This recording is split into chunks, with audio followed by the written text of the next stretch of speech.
And good afternoon. Thank you so much for tuning in. We greatly appreciate our listeners. Chastity last night was a shock to the system for the Republican Party, so we've got a lot to discuss today. And it's so timely because our guest lineup today, Ray Martinez, Georgia State Representative, will be calling in at 12:15. Phil Kent, he's the publisher of James Magazine, and he's a contributor on the Georgia Gang. This is a show on Saturday mornings. It's awesome. Yeah, great political content show. He's a regular on that show. And then in the second hour, I'm starting this campaign to introduce some of the successful entrepreneurs in our listener area. This is a great example of a successful entrepreneur. Rob Scott of RAC Properties will be joining us in the second hour, sharing with us his story, his journey. But to open the gates, I decided to bring in some reinforcements this morning, so I've called Jeff Hood and asked him to join us as we discuss what took place last night. Jeff, thanks for joining in this morning. Hey, good to talk to you, Mark. It was a stunning evening over here in Oconee County as a Democrat, Eric Gisler, pulled off a major upset in a special election for Georgia House District 121 that had been held by Marcus Wiedauer. He resigned several weeks ago. And, Mark, this upset has not only been statewide news this morning, it has also been national news. Yeah, I've seen that, Jeff. I've seen it on some of the big websites across the national websites. And right now, I get the feeling there's a little bit of the deer in the headlights in the Republican Party after what just happened. But, Jeff, let's not forget this also took place in 2017. I don't remember if that was a special election. It had to be. 2017 was an odd year. Do you recall the circumstances around that election when we lost that seat to a Democrat temporarily? Yeah, I believe it was a special election, and it was a jungle election as well, if I'm not mistaken, which crippled the Republicans from winning it, and the Democrats slipped in. But, what it comes down to, though, Mark, last night, in my opinion, and just so people know, this district is the majority of Oconee County and then a pretty small portion of Clark County, Athens. So, as Munson would say, get the picture, the folks in that small district in Clark County showed up, and the folks in the bigger section of Oconee County didn't show up. In fact, what's puzzling to me, Mark, is as much publicity as there was about the special election in this area, only 30% of the voters in that district in Oconee County, after 3 weeks of advance voting and then election day, only 30% showed up to vote in the election yesterday. And you compare that out of that same district in Oconee County in the November 2024 election, there were over 80%. Now, I get it. There was a lot on the ballot. And, the November elections generally bring a lot more people to the polls. However, it is very disappointing that it went in Oconee County in that big district. It went from 80% of voter turnout to 30%. That is unacceptable. Well, and typically what happens in a situation like this, Jeff, is there's going to be the Wednesday morning quarterbacking. People are going to be pointing fingers, especially within the Republican Party. I've already seen it starting to happen.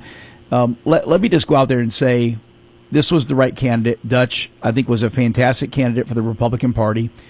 This is who we want. This is a man of God. He is a family man. He is a businessman. He has a history of great accomplishments in his personal life. He contributes back to his community in many forms and fashions. So no issues whatsoever on the candidate side, in my opinion. I think he was he was the right guy. The team that he'd assembled for his campaign, they checked every box that you could check, right? There's only so many things you can do in 30 days to win an election. And I think this is the bigger issue at hand is, like you said, is the enthusiasm within the Republican electorate and the counter-enthusiasm within the Democratic Party. What I am convinced of, and I know some people are saying different than what I am on this, but I firmly believe that the Democrats need to just enjoy this, keep the seat warm for a year, because the Republicans will probably take this back. No, the Republicans will take this back in November. There's just no way. So it's on loan for a year is the way I'm going to put it out there. I agree, Mark. Dutch, yes, fabulous candidate. he didn't do anything wrong. He was working hard for the 30 days, raised, enough money. There was the publicity.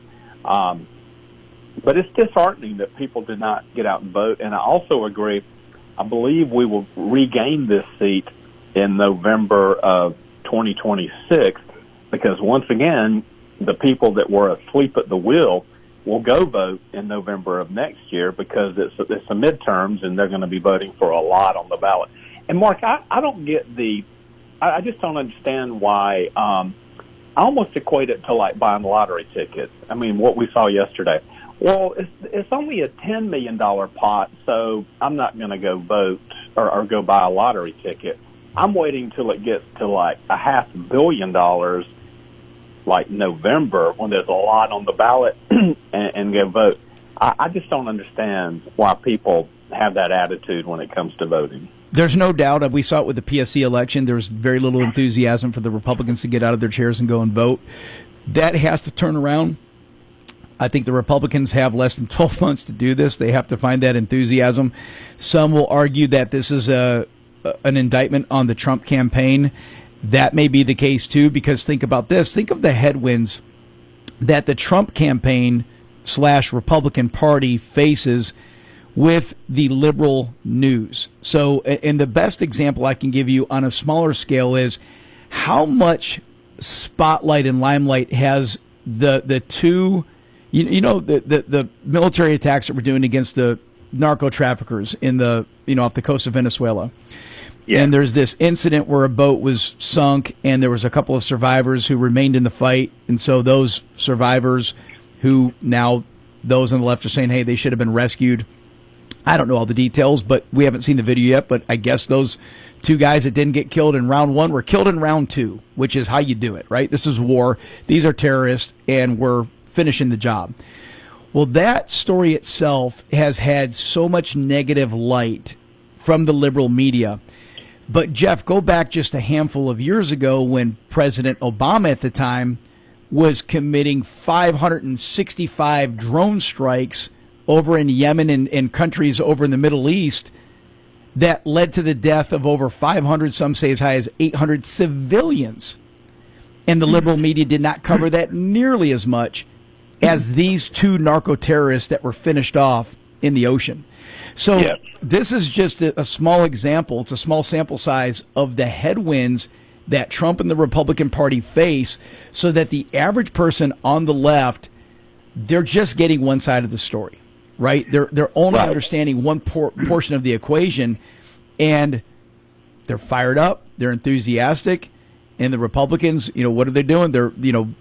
They're sitting at home thinking, hey, the job, we won last November of 2024, so we can chill out for another year. That's not the case. They've got to get their act together. Well, Mark, and there's other special elections, and it kind of worries me. There's one, I know in Cherokee County, there's going to be a runoff from a special election held yesterday. And there may be others, because remember, Senator John F. Kennedy announced yesterday that he's stepping down immediately from the state Senate. There's going to be a special election down in Macon, and that may not happen until March when the General Assembly is about to wrap up. So my point is, what we saw here yesterday, there could be opportunities for an energized Democratic Party to steal some more seats here in the next few weeks. Yeah, I'm sure that's going to be a byproduct of this. You're listening to the Marc McMain Show. My guest is Jeff Hood. We're discussing the Republicans' defeat last night in Oconee County, House Seat 121. Jeff, let's shift gears for just a second for the remaining couple of minutes that I've got you on the line. There's been some chaos in Newton County as it pertains to the representative there. Tell us about what you've learned from that. Yeah, a couple days ago, Sharon Henderson from Covington, who is a member of the Georgia House of Representatives, was arrested by federal authorities, and she's been charged with defrauding the federal government, Mark, over COVID-19 relief funds. Now, let's stop and think about that. That was flying around about 5 years ago. We're almost into 2026. And there was some news about people had been investigated, arrested, common citizens or business people that had abused, taken those funds with documented, forged documents. making claims that were not true. Wow. And apparently they've nabbed her over this. But it's really odd because I thought that kind of all fizzled out. I hadn't heard a word about anybody being arrested for, taking COVID-19 relief funds that they shouldn't have. And then lo and behold, she's arrested. But here's the thing, she's been accused of this. She said she didn't do it. Here's the thing, the U.S. Marshal in the North Georgia Court District said yesterday that there's going to be more arrests of members of the Georgia General Assembly on the same charge. That is astonishing. Are there any names yet listed in that, or is that they're just saying there's some to be charged? Yeah, there's no names. Now, it's interesting that he would even throw that bait out there because it makes me wonder if they're just trying to rattle some cages and there's nothing to it. But then again, tomorrow we may hear that they've arrested someone else, and then next week someone else that's members of the Georgia House or Senate. It is interesting, though, that he made that statement yesterday. Yeah, it is. Very interesting. And Newton County, of course, is right here in our backyard, so this is something to keep an eye on. So keep us abreast of what takes place with that, Jeff, especially after the arrest, if anything comes of this or if this fizzles out, and if any other names are mentioned in the process. But, Jeff, I appreciate you taking time to join us today and updating us on what you've heard. And, it's going to be a busy 11 months. So, but we appreciate you checking in with us. All right. Thanks, Mark. Absolutely. You're listening to the Marc McMain Show. When we come back, State Representative Ray Martinez will be joining us on the line.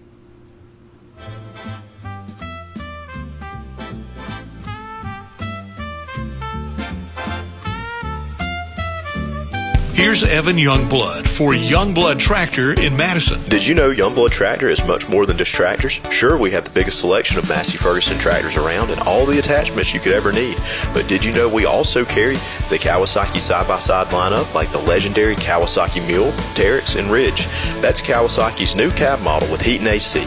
Youngblood Tractor also carries the complete Spartan zero-turn mower lineup from residential to commercial zero-turn mowers. Combine that with our massive trailer inventory of equipment, dump, enclosed, and utility trailers, you can always build a winning combination at Youngblood Tractor right here in Madison. We also feature a full parts and service department to help maintain your equipment for years to come.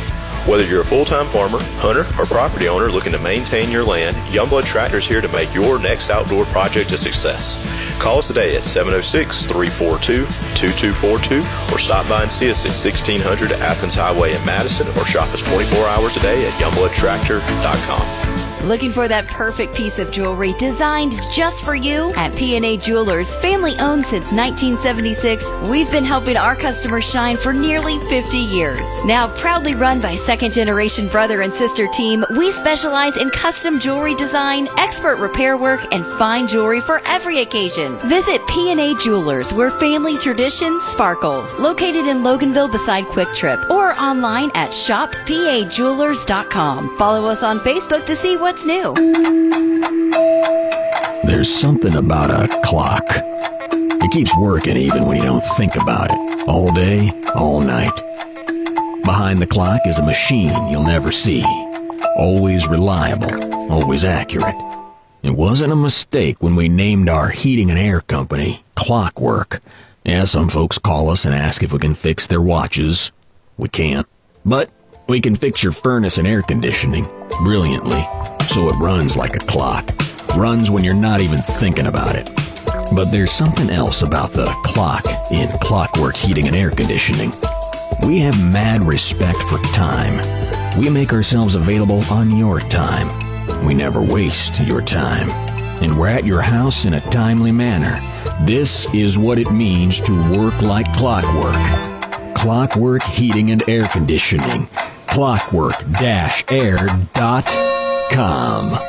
Are you considering selling your house or land, or perhaps find your dream home? Call Stacy McCullers, your trusted real estate expert. With 12 years of experience and a lifelong connection to Walton County, Stacy is here to help you every step of the way. Whether you're buying or selling, she's available anytime to make your real estate journey smooth and successful. Don't wait. Call today, 678-859-6336. A member of Malcolm & Malcolm Realty Professionals. Stacy McCullers, your realtor for life.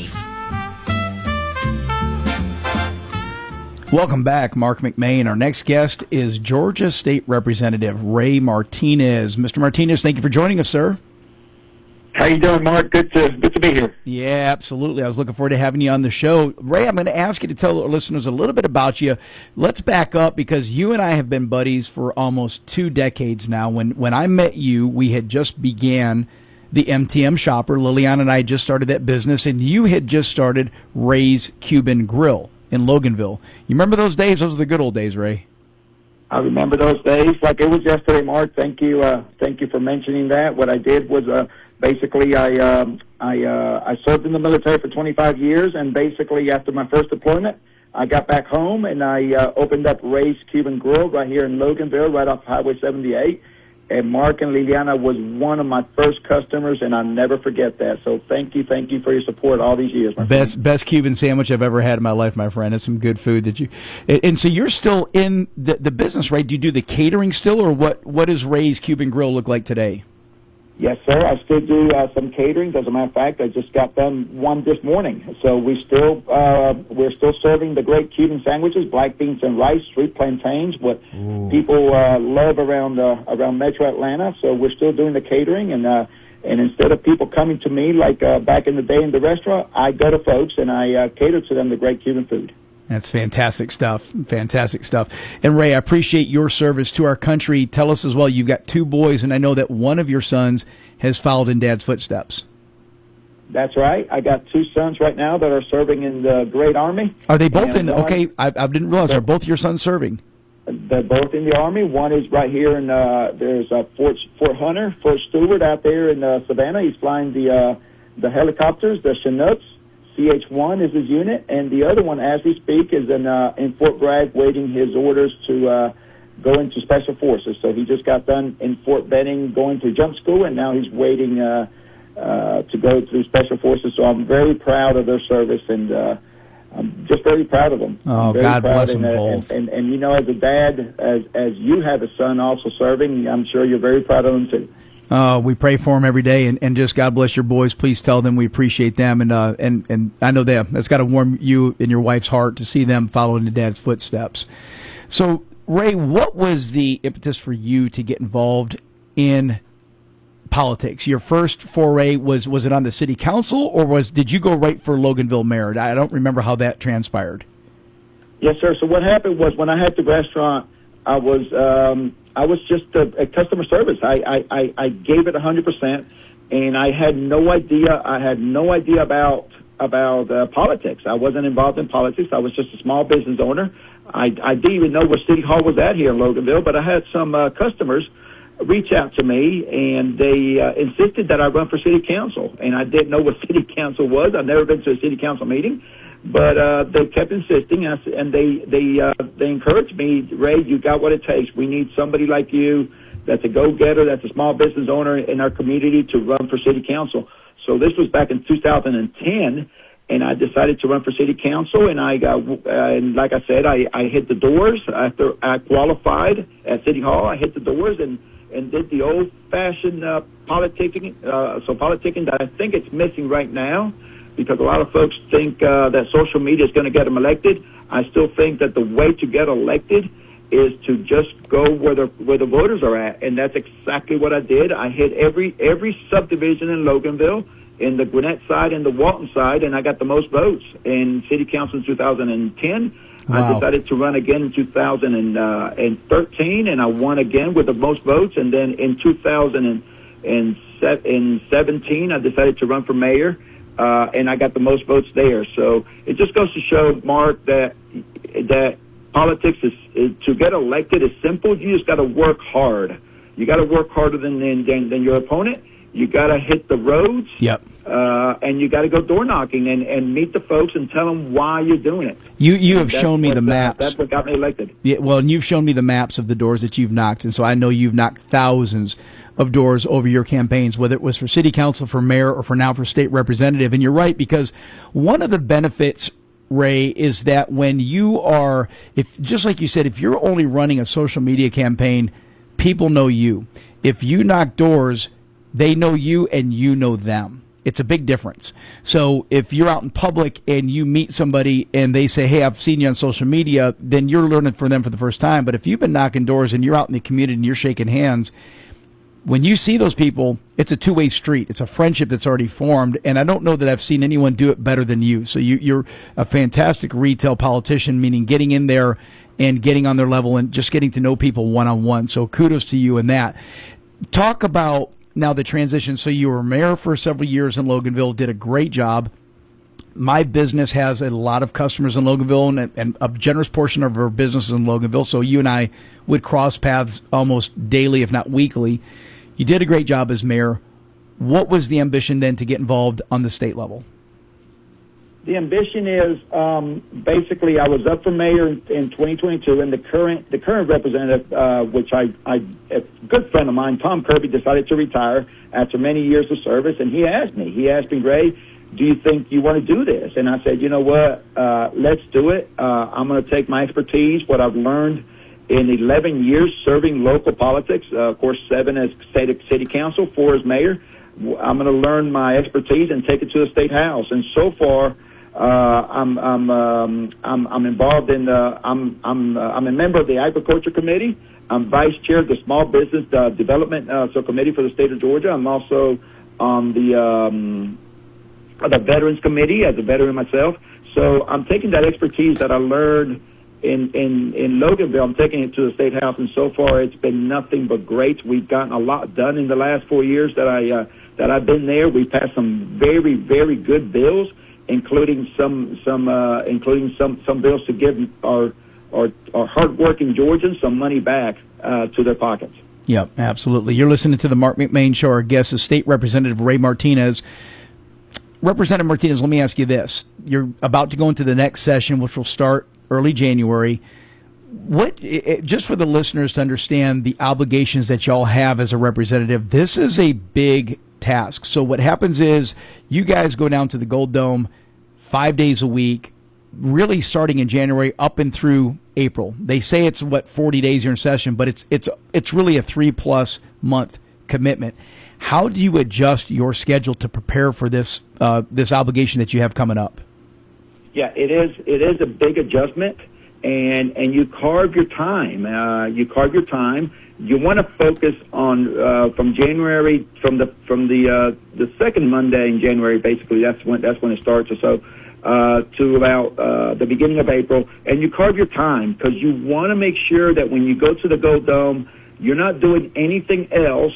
You're not doing anything else but understanding the session basically, and you want to make sure that you're understanding every bill that you vote on, and that's what I do. So basically, besides family and besides a little bit of work here and there, I put everything else aside to focus on the 40 days we're in session, because the 60,000 to 62,000 people that are represented in Walton County and Gwinnett County expect that. They expect that from me. First of all, they expect me to show up every day, and I have perfect attendance. I have not missed a day in my 4 years that I've been there. But they expect that I vote their conscience, that I vote my district, that I try to bring some funds back to our district, like I've done with the local library here in Loganville and so on. So they expect me to give them 100%, and that is exactly what I'm going to do. I'm going to keep my promises. I'm not going to leave early. It doesn't matter. I'm going to show up and do the people's work. And for those that are contemplating getting involved on a state level, I always encourage people to investigate what you're going to do if you're serious about making that commitment. Many don't realize that it is 4 months, really 3.5, 4 months out of your year, fully dedicated to the process under the Gold Dome. But the other side of this too, Representative, is that there's a little bit of a misnomer as to what our politicians are paid. You're not doing this for the money, sir. I am not doing this for the money. I'm not. I'm doing this. I'm doing this because I love this country. I love our community. I love my city, my county, and the state that I live in, basically. And I want to give back. This country, as a young man that came from Puerto Rico. My parents are Cuban. I was born in Puerto Rico, and I came to Miami, Florida when I was a young boy. This country has given me so much, Mark. It really has given me this Latino kid that grew up in the basically in the hood in Miami with a single parent. It's given me so many opportunities. And Mark, whether it's serving the country, whether it's serving my city, and now the state, I want to give back. It's not about the money. We don't get rich from doing this. I think what is the pay for a representative? I do lose about $25,000 a year. Yeah, that's how much it's paid. $24,000 and some change, which rounds up to about $25,000 a year. But I don't look at that. I just look at the service that I'm providing, and it just, when I go to the Gold Dome and I do a proclamation for, say, the George Walton girls that won their state championship, or Loganville Christian Academy football team that won their state championship, and or even Hebron Christian, that whenever I go to the Gold Dome and I see my kids up here in District 111 that go and receive a proclamation, a certificate, get recognition, and I see their big smile on their face to be glad to be there, and I take pictures with them, and I show them what the Gold Dome is about, what the Capitol is all about, how the bill becomes the law, how the sausage is made, and I see them taking notes with a big smile on their face, whether they're a page or whatever. Mark, there's no price tag on that. It just tells me this is the reason why I'm here to touch lives, especially our next generation, the young folks here in Loganville and in Georgia. I love that. You listen to the Marc McMain Show. Our guest is State Representative Ray Martinez. Mr. Martinez, in the last closing minute, tell folks what's important to you in this upcoming session. What can they look for from Representative Martinez, and how do they get in touch with you if they want to support you? You're always having to run for re-election because your campaign or your tenure is 2 years, so you're going to be running for re-election in May in the primary, and then, of course, again in November of next year. Is that right? Do I have those dates right for you, Ray? Absolutely. You're absolutely correct, Mark. Yeah, so tell folks how they get in touch with you, and tell us what we can keep an eye on for the next upcoming legislative session. Absolutely. We have a lot going on. We have a lot of unfinished business that's going to come up. The biggest one, I think, right now is legal gambling. That's going to be coming up. We're going to focus on early literacy right now. We're going to spend some money on that, and we want to make sure that our education is fully funded, which it is, and so on and so forth. Mark, I am constantly working, and that's the job of a representative. We represent the folks in our district. It doesn't matter whether it's an election year or not. You are constantly working. I'm gonna give you one example real quick. Yesterday, I went to the graduation of 140 kids for Foothills.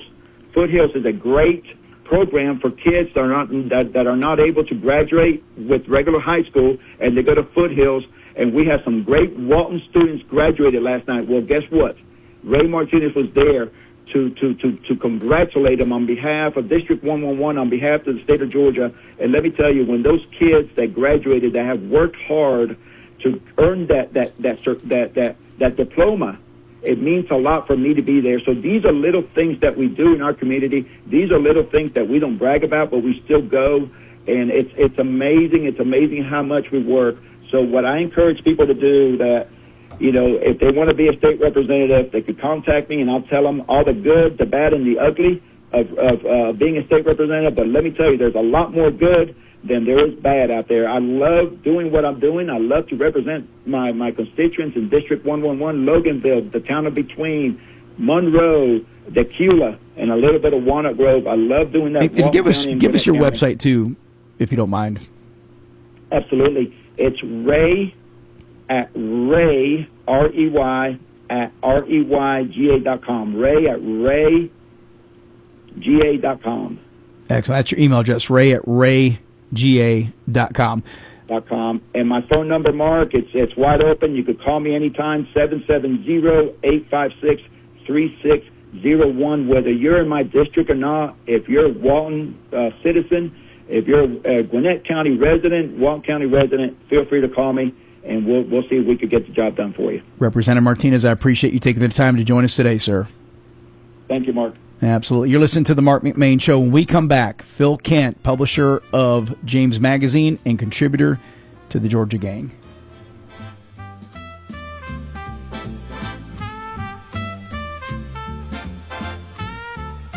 It's already that time of year. Time to start thinking about what you're going to gift your office staff, clients, and relatives spread out all across the country for the holidays. Well, the only real option is to go with Stone Mountain Pecan Company. Everybody appreciates the gift of high-quality pecans, walnuts, almonds, and cashews. How about some coffee and dried fruit, too? It's all online at stonemountainpecan.com, or make a family trip of it to their country store on Highway 78 in Monroe. Stone Mountain Pecan. Eat well, be happy.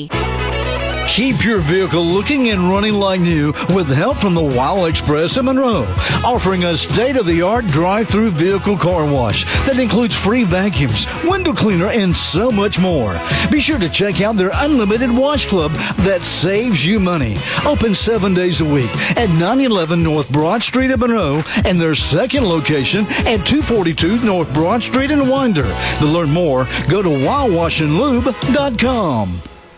One of the fun parts of Christmas is the dazzling light displays. Some are tasteful and elegant. Others are a little over the top. Whether gaudy or gorgeous, it's hard to imagine Christmas without lights. Yet very few realize why light is so important at Christmas. Man is naturally drawn to spiritual darkness. The Bible says light is come into the world, but people love darkness instead of the light. Here's the hard truth. The light of Jesus exposes the sin in my heart and yours. Fearing that exposure, we reject him and choose to remain in the dark. Bad mistake. His light keeps us from stumbling through the darkness. Christmas is the annual birthday celebration of Jesus, the light of the world, who came to dispel the darkness. Christmas lights are a reminder of Jesus, who overcame the spiritual darkness of this world. This is Bryant Wright, wishing you a Merry Christmas, speaking right from my heart. For devotions, visit rightfromtheheart.org. When your windows need cleaning, you need Moreland Window Cleaning. They're a Christ-centered, family-oriented business that takes pride in treating your home like it's their own. They provide affordable and reliable window cleaning services for your home or business, both exterior and interior. Give them a call for your free quote today, 770-298-8370. Moreland Window Cleaning. They guarantee crystal clear views every time. That's 770-298-8370. Leadfoot Mulching and Grading offers land clearing, hauling of gravel and sand, and more. And now offering screen topsoil for the farmer or homeowner, asphalt paving, and more. No job is too big or small.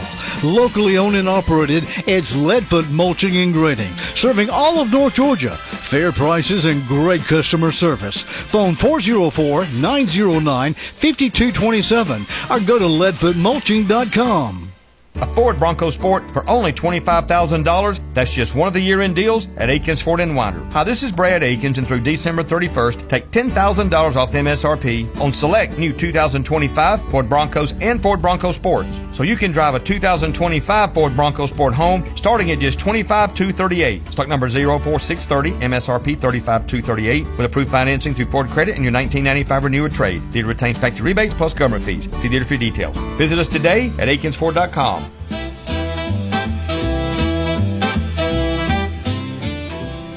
And welcome back to the Marc McMain Show. Our next guest is Phil Kent. He is the publisher of James Magazine, and he is a regular on the Georgia Gang, Fox 5 Atlanta's Georgia Gang, Sunday mornings at 8:30. Phil, thank you for joining us, sir. Hey, Mark, it's glad to be with you. I know I've made it big time when I'm able to land a guest like Phil Kent. I appreciate you taking the time to join us. I mean that. We're excited about having this interview with you. Well, you're mighty kind. I'm looking forward to it. Fire away. Absolutely. So, Phil, for the listeners in our area, just tell a little bit about your backstory of how you became involved, not just in journalism, but in politics, and tell us about your early time, your career. Well, I'd be happy to. You'll get a kick out of this, I think. I didn't know a soul in the state of Georgia, but I liked the journalism school, so I went to the University of Georgia and graduated with my journalism and mass communication degree, and I was active. I know you're shocked at this. I was active in politics back then. I thought the college Republicans were a little too moderate, so we had a conservative club back then. Yeah, I like that. Also, I was in ROTC, Army, and so I got out of there and went to active duty at Fort Gordon, of all places, at the MP school. Oh, wow. But while I was in Georgia, I was president of the Demosthenian Society. You may know that as the debating society there on campus, which I really enjoyed debating, and that really helped me mature and do an argument and know how to collapse it and put in the right quotes and spin and all that. So then, I think you'll love this story, and your listeners too. I was out of the Army, and so I was trying to look for a job, and the Augusta Chronicle had called the Journalism Job Placement Center, and of course that was a very conservative editorial page there. Right. It was just sold a few years ago, and so the publisher called at the school and said, "I'm looking for a young conservative editorial writer right out of college." And the placement service said, "That's easy. We only have one." And so it was me. And so I got hired at age 23 at the Augusta Chronicle. So did that require you to relocate then? Did you move to Augusta? I did. And I'm married to an Augusta girl, so I've got some roots there, and I still have family there. But those were the days when, and that was in the 1980s. I'm dating myself, Mark, but that's when newspapers had money. So I was sent not just to cover local and state politics, but international. So I went to the Berlin Wall. I went to South Africa. Wow. I went to Taiwan. I went to the demilitarized zone in Korea, et cetera, and filed columns. And so that was really gave me a great perspective, as you can imagine. And then just kind of fast forward, I took a break from the Augusta Chronicle right after Ronald Reagan was elected, and I became the late Senator Strom Thurmond's press secretary up in D.C. for a couple years. Wow, that is and that was fun, as you can imagine. I could tell you a lot of stories there. Of course, he was very powerful. He was head of the Judiciary Committee and Armed Services, and then it was back to Augusta. I was editorial page editor of the Chronicle and I worked with the Chronicle for 26 years, and enjoyed it. But journalism at that point was starting to struggle. I got out at the right time, and of course, I needed to make more money. So right. I came to Atlanta in 2001. The Southeastern Legal Foundation is in Atlanta, and it's a constitutional public interest law firm and policy center. So I was the voice and face of that foundation. We did a lot of interesting lawsuits. One of them was we were trying to overturn, and eventually did, the McCain-Feingold so-called Campaign Finance Reform Act, and I got to know the late Ken Starr, of the infamous Starr Report. I hired him as our lead attorney. Bill Clinton's troubles, yeah. That's exactly right. Yeah, he was telling me Bill Clinton stories. So, and then I struck out on my own. I did a PR company. I still have it, Phil Kent Consulting, and I have a few boutique clients. And then it was 11 years ago, Mark, that Matt Towery, who is the famous pollster, he still is chairman of James Magazine. He co-founded it, an Insider Advantage. That part of the company is a polling company, as you know. And so I became CEO and publisher and have grown the magazine. It's a statewide magazine. It's a beautiful publication. Yeah, very well put together. I've got one sitting on my coffee table in my house, as a matter of fact. Well, you're very kind. That's good to hear. We cover business, politics, and culture statewide. It's we call it the Magazine for Influential Georgians, so you're part of that group, Mark. Well, I don't know about influential, but I do get some good data from that. It's a great publication, and it's very well put together. And think about this, too, Phil. Think about how that industry in itself, publishing, going back to your time at a newspaper, to the magazine you publish now, how that has transitioned massively over the past couple of decades.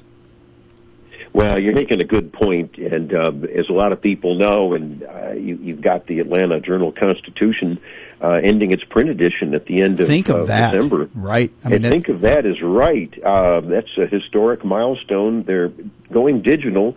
The old Augusta Chronicle, where I worked, is a shell of itself, sad to say. A lot of the dailies are struggling because they can't digitalize and monetize properly to get the advertising. And I think what I've seen happen is some of the small community newspapers are still doing well. Like here locally, the Walton Tribune, you have the Oconee Enterprise. Some of these smaller newspapers, I don't know their financials, but I'm assuming they're doing well. They're regular with their distribution. They have great content because it's right in your backyard. So when you pick up that paper, you're going to find out what's taking place within 5 or 10 miles of you. Well, you're making a very good point, and you're correct. I've served on the board of the Georgia Press Association, and there all those papers and more are members, and I'm still an associate member. And some of the revenue streams are there because a lot of people may not realize that under the law, the legal ads have to go to the legal organ of your county. And that's a sure-fire source of revenue for all those rural papers especially, and, of course, the dailies, too. Yep. And, of course, in the rural papers, you still have the big grocery stores or the car dealerships. So you're going to get a revenue stream there. And and the content's right. You're absolutely right. The people love to see sports articles with their kids or grandkids, and also the obituaries and the crossword puzzle and the local columnists. So the rural papers are doing very well. That's right, yeah. And they're not so left-leaning, right? They typically are more conservative. Exactly. Yeah. Exactly.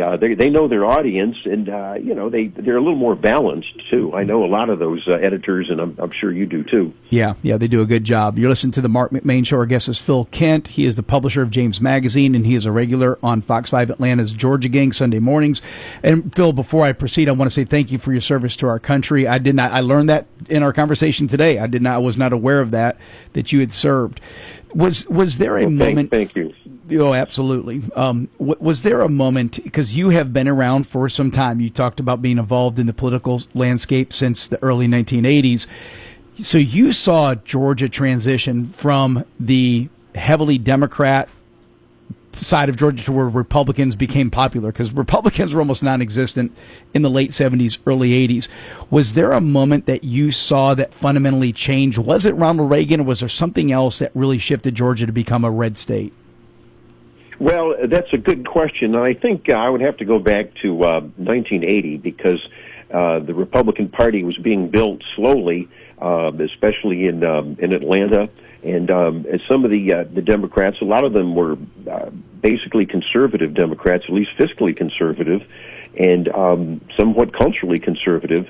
And they kept a AAA bond rating just like the Republican legislature and governors have done in the last, since 2000. But I think 1980, Mark, was a watershed. That's when Mac Mattingly, who was still alive, was barely elected the U.S. Senator and beat the longtime Democrat Herman Talmadge. And I'll never forget this story.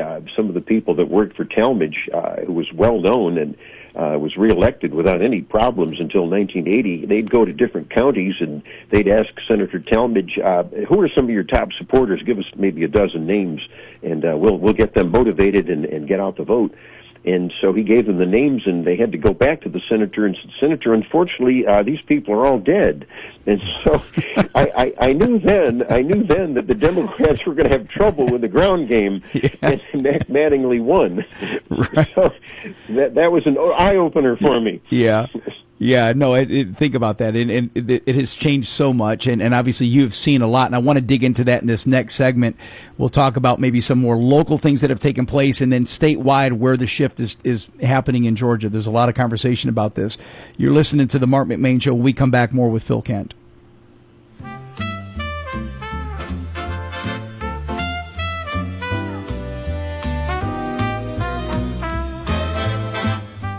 Your family and friends will love the Christmas gifts from Stripling's General Store. See their huge selection of holiday gift boxes with smoked sausage, country cured ham, beef jerky, jellies, old-fashioned hoop cheese, barbecue sauce, and more. Choose a pre-made box, or you can put together a box that fits your needs and budget. Jimmy Cap, his family and staff wish you a Merry Christmas and a Happy New Year. Stripling's General Store, Highway 78 East and Highway 53 in Bogart. I know it's getting cold, but Loganville Ford is heating things up. That's right, Loganville Ford is turning up the heat with the year-end sales event. We've got a full lot with thousands and thousands of dollars off brand new Fords. If you're looking for reliability and value, check out our lineup of Ford certified pre-owned vehicles. All inspected, road tested, so you can drive with confidence. But hurry, when the clock hits midnight on December 31st, these deals will melt away. Loganville Ford, big savings, hot deals, even in the cold. This Christmas shopping season, give the gift of outdoors from Outdoor Specialty, serving Watkinsville and the surrounding area since 2002 with a wide variety of plants, trees, shrubs, ground cover, and more. Plus, you'll find a full line of irrigation supplies like sprinkler heads, pipe replacement parts, and more. Add some beauty to someone's home with a huge selection of pottery, landscape stones, mulch, and more. In the garden center, see their great selection of bird houses, bird feeders, and don't forget the Cole's bird seed. The deer love Christmas too. Be sure to pick up some of Elsie's apple-flavored deer corn.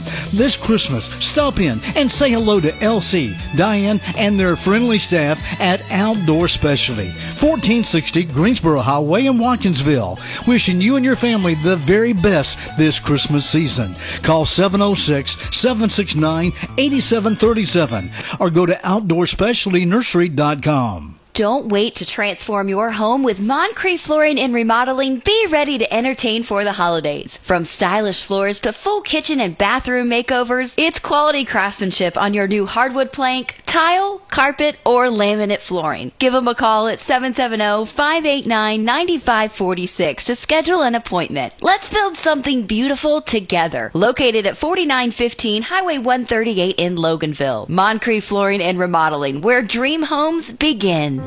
Since 1979, the Tim Stewart Funeral Home family has been caring for families in their time of need. The Tim Stewart family pledges to honor your loved one with excellence in service, compassion, and will guide you in making the right decisions. To learn more about the Tim Stewart Funeral Home family, stop in at one of their 3 locations in Monroe, Loganville, and Lawrenceville. Call 770-267-2594 or go to StewartFH.com.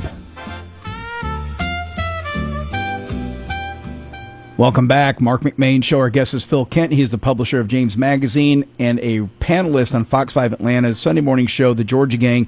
Phil, let's talk about The Georgia Gang real quick. Chastity, my producer, and I were talking in the break how you guys butt heads, but then you play nice. So it's really impressive to watch how y'all behave yourselves, even though you disagree vehemently on certain things. Well, we do disagree vehemently, but it's a show that gives viewers a really good perspective of different views around the state. And for those that aren't familiar with it, it's at Sundays 8:30 to 9 a.m. on Fox 5, as you mentioned. And it's really a unique show to get these perspectives.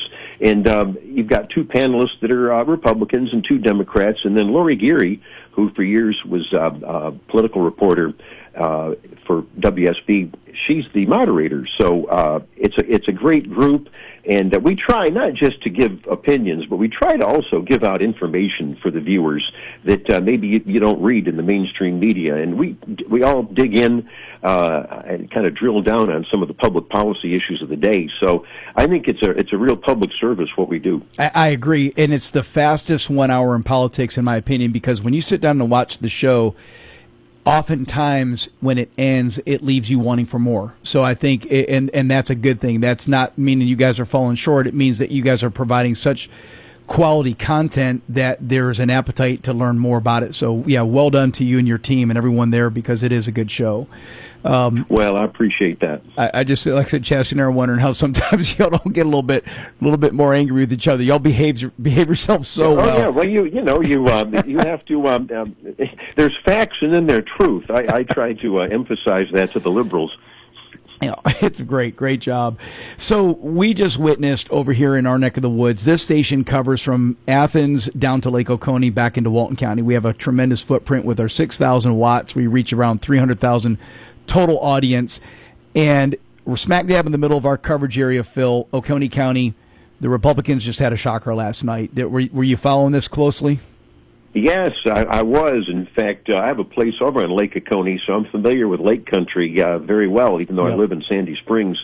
It was a shocker because, think about this, just over 30% of the registered voters in the Oconee County district of this state House seat actually voted. And think about this, after 3 weeks of early voting, 70% in that Oconee County district didn't vote. That's the shocker. And then, of course, Clark County, as you well know, turned out heavily. And so the Republicans know already that you've got to outvote Clark County. And Marcus Wiedauer, the incumbent who stepped down and forcing this special election, had won handily.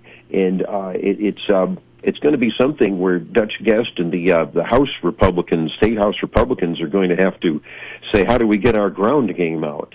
Because, and I think just to maybe philosophize, and I think you and I can talk a little bit more about this, I don't know much about Eric Guest, who is the Democrat who won, but I see his bio. He's a businessman. And so I think if a pro-business person who's a Democrat is far more competitive against a Republican than just some far-left person who is probably either for socialism or not too keen on the private enterprise system and public safety. So I think that might be a factor. Yeah, there's a lot of people talking about races across the country that are an indicator of Trump's approval, and I think that the liberal media as a whole does their best effort to paint Trump and the Republicans as evil from every chance that they get. I mean, that's been going on for years, if not decades, so that's nothing new. I think right now the challenge is for the Republican Party of these special elections is garnering enthusiasm. I think a lot of Republicans think, hey, we did our job in November 2024. We can chill out for 2 years. And we learned in the PSC race, and we learned last night, that's not the case. Because I said earlier before you were on the show, I don't think this is a candidate problem. I think Dutch Guest, who I've met personally, is a fantastic candidate. He's what Republicans ask for. He's an outsider. He's a family man, a man of God. He's a businessman. He's a guy in his community that contributes. So I don't think there's anything more you could ask for from there. He had a great team.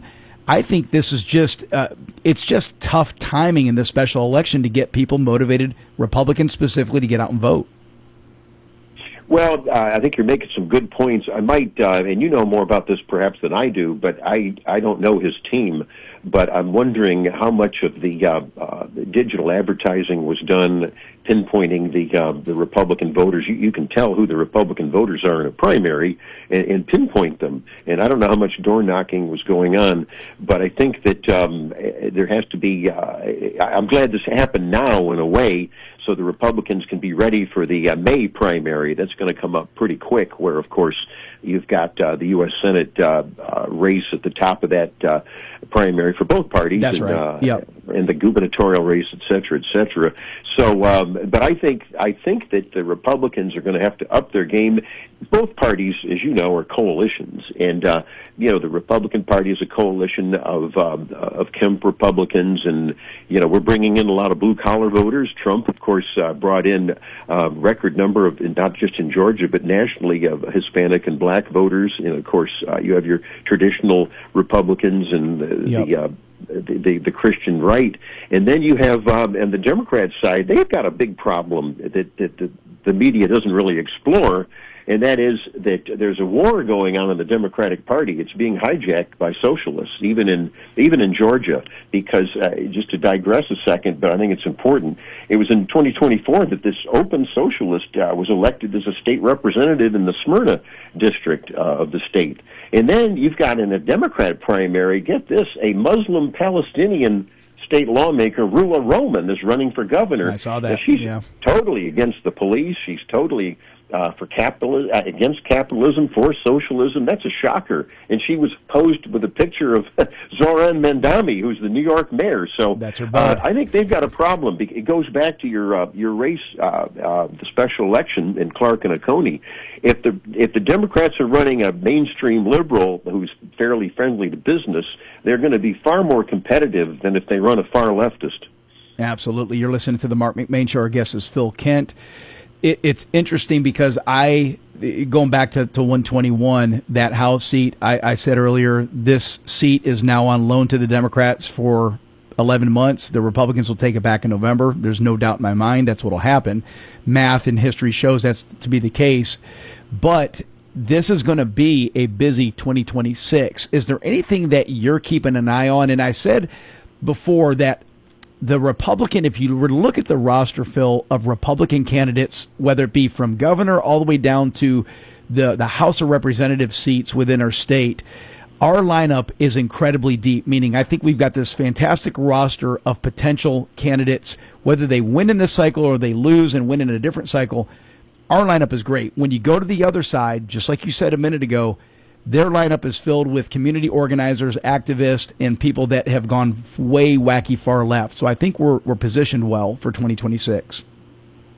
I think you're making some good points, especially in the governor's race. You see where the horrible former Atlanta Mayor Keisha Lance Bottoms is leading. I think that she can't win statewide, and I think even a lot of Democrats are very fearful about that. And you're right, we've got a good bench of candidates, governor, lieutenant governor, on down.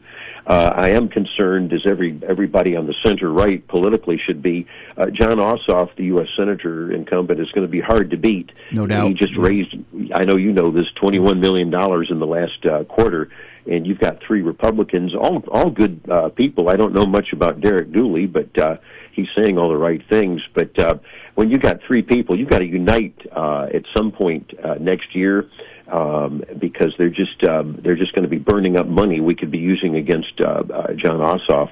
Yeah. So, and I want to go back, Mark, to a point you made that is very good. And I've talked to some people at Mar-a-Lago and with the Trump folks in D.C. You can't wait just 7 weeks before an election and do your TV ads and do your big push. This has to be done month in and month out. That's right. And I would say that to the candidates here in Georgia, because you can't rely on the liberal mainstream media. The bias is one thing, but just as worse, or perhaps worse, is the sin of omission. The Republicans do have health care plans. They have plans on fighting inflation. This big, beautiful bill, think about it, the tax cuts have not kicked in yet for people. The tax, removing the tax on tips and Social Security and overtime, all of that hasn't kicked in. The energy part of this equation hasn't kicked in, where it will be energy independent again. And so I think look at the first and second quarters of next year. That'll help the GOP. But to your point, they've got to get their messaging out. No doubt. And I think that is, if you think about it, to unwind these terrible 4 years under Biden is not going to happen overnight. I relate this to somebody who's out of shape, right? If you just quit working out for 4 years and you start working out again, your first couple times in the gym are going to be miserable. There's going to be pains, right? You're not going to feel great after your workout. And I think that's the phase we're in now as Republicans. There's some pain we're feeling because of the things that the administration has had to do to correct the errors from the past. And some of the Republicans are getting a little bit weary, and people, they've got to hold tight. This isn't a quick fix. It's going to take some time to get this thing turned around. And I pray that this happens quickly and that we're back on track in 2026, because we have huge races coming up. Phil, in the last minute, I want you to share with the listeners anything that you want them to know about the magazines that you publish, whether it be Georgia Gang or any other initiatives that you have going on. Tell us anything else that we need to know about you and Phil Kent. Well, you're very kind, and I love the magazine, and it's something that I think is a must-read if you're interested in how business and politics intersect, and of course our culture and some of the trends that you and I have been talking about, some of the policy issues. I run both Democrats and Republican folks who do their policy issues, so readers can weigh them, and it's jamesmagazinega.com, and you can subscribe for $17.50 a month or $200 a year. It's you get a daily email blast in the morning, and I would encourage both Democrat, Republican, or libertarian, or vegetarian, or whoever you are, you got to read it. It is. It's well worth it. It's a fantastic publication. And Phil, I hope you join us again, maybe sometime in the when the General Assembly's over. Have you back and give us an update on what you see taking place and shaping for the big primary in May. I would love to do that. Thanks, Mark. And have safe travels back and forth to visiting your family out on the east side of the state, Phil. Thanks a lot. I will. Absolutely. You're listening to the Marc McMain Show. When we come back, Rob Scott, owner of RAC Properties in Watkinsville.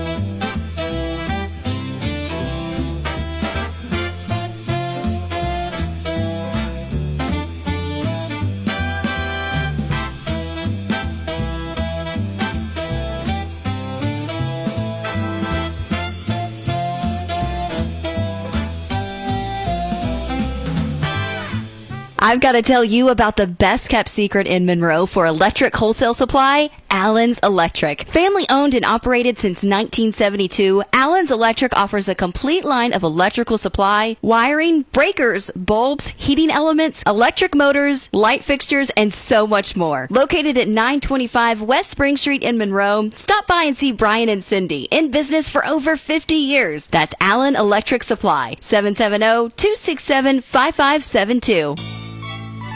This Christmas, K&D Shoes and Conyers has got the perfect gifts for the man on your Christmas list. Check out their huge selection of rugged workwear to athletic footwear from Hoka. Help him step out in style, and a brand new pair of jeans from Marriott. Great for work or a night on the town. If boots are on the Christmas list, see their great selection of boots from Marriott, Georgia Boot, Rocky, Brunt, and more.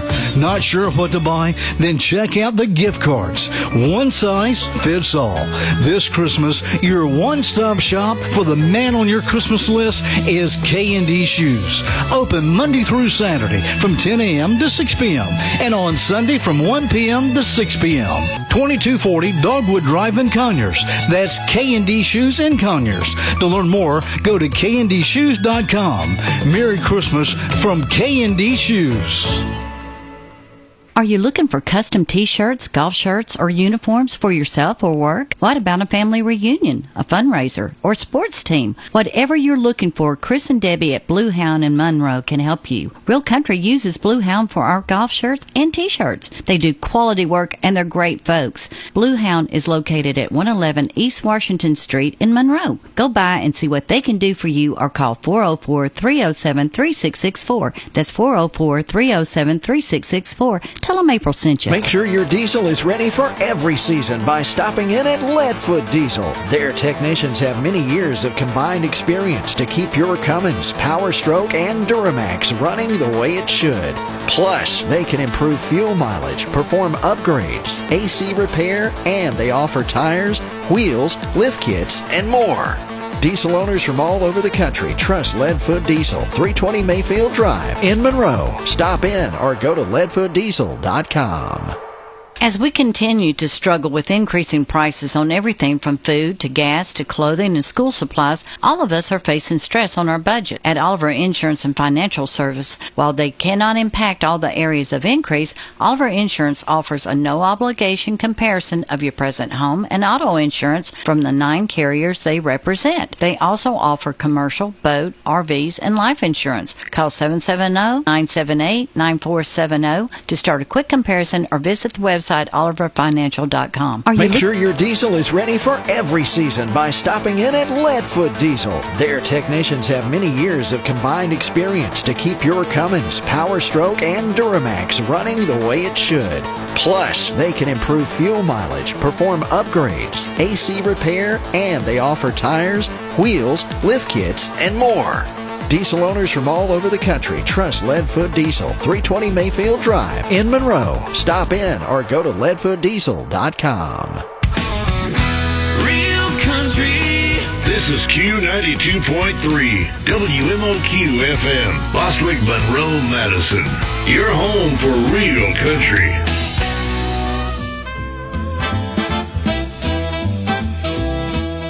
And welcome back to the Marc McMain Show. My next guest is a friend of mine. His name is Rob Scott, and this is just a good, old-fashioned, small business success story that I love giving interviews like this because it just hits home for us. Rob is the owner of RAC Properties. Rob and his wife, Cindy, are the owners of RAC Properties.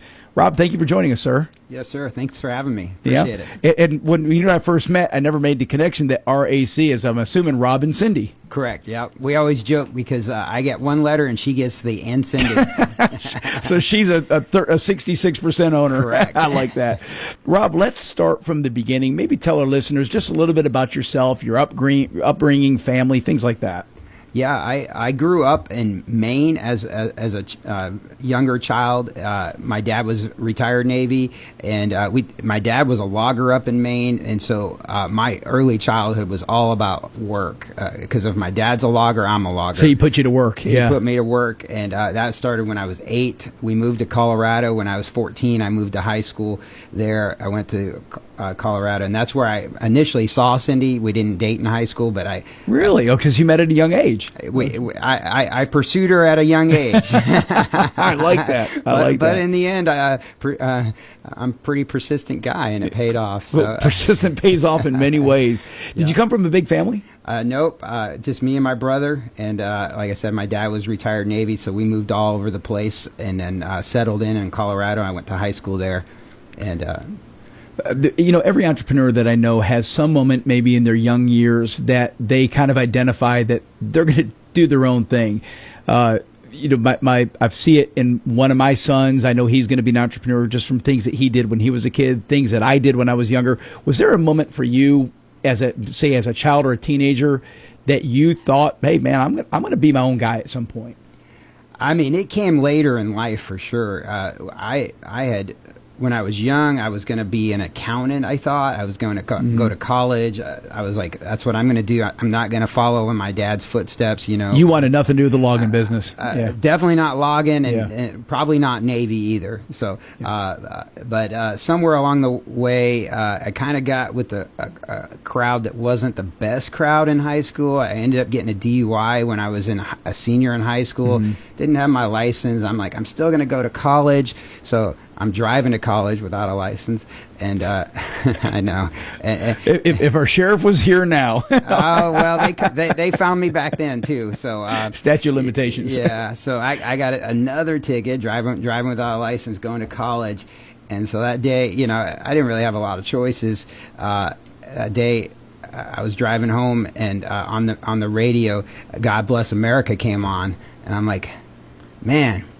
Maybe I do need to join the Navy and just get out of this town. Yeah. So I'm like, I'm not going to join the Navy. I'm going to join the Air Force. So I go down to the Air Force, and they're like, son, we can't.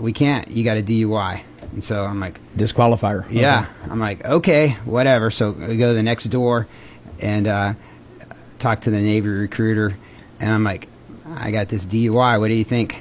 And he's like, heck, man, you don't need a driver's license to drive a ship. So I signed up. And they do a little drinking in the Navy, so they're like, you'll fit right in. Yeah. Just don't drive our ship. You're listening to Marc McMain Show. Our guest is Rob Scott, owner of REC Properties. What was that experience like? Back then when you signed up for the Navy, was that a 4-year commitment, 6 years at that time, or what do you remember? Well, I was I tested out pretty good, so I ended up being a nuke. So I was a nuke electrician. So it was a 6-year commitment. So right off, I went. When I joined, it was like night and day. I had my youth where I did work hard. I worked at my grandma's restaurant, and I balanced a lot of stuff.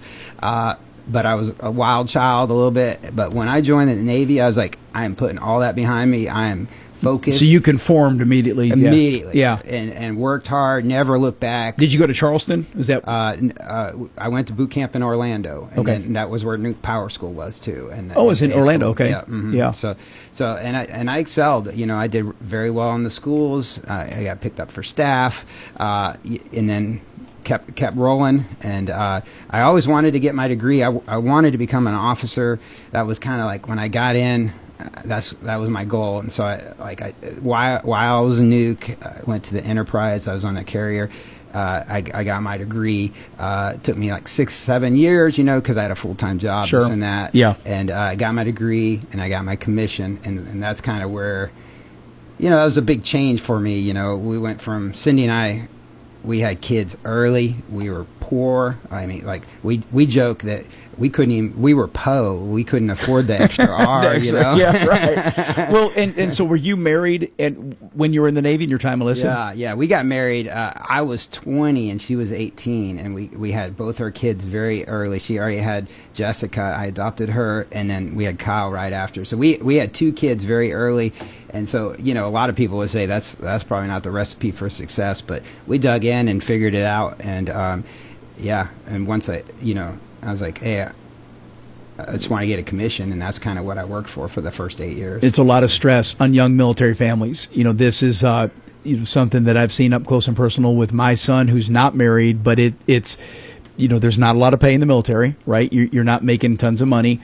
And then if you're out in deployment, and the wife's back home, especially with kids, there's a lot of downward pressure that's placed on a family. And so I can only imagine what you guys were going through at that time. What year would that have been?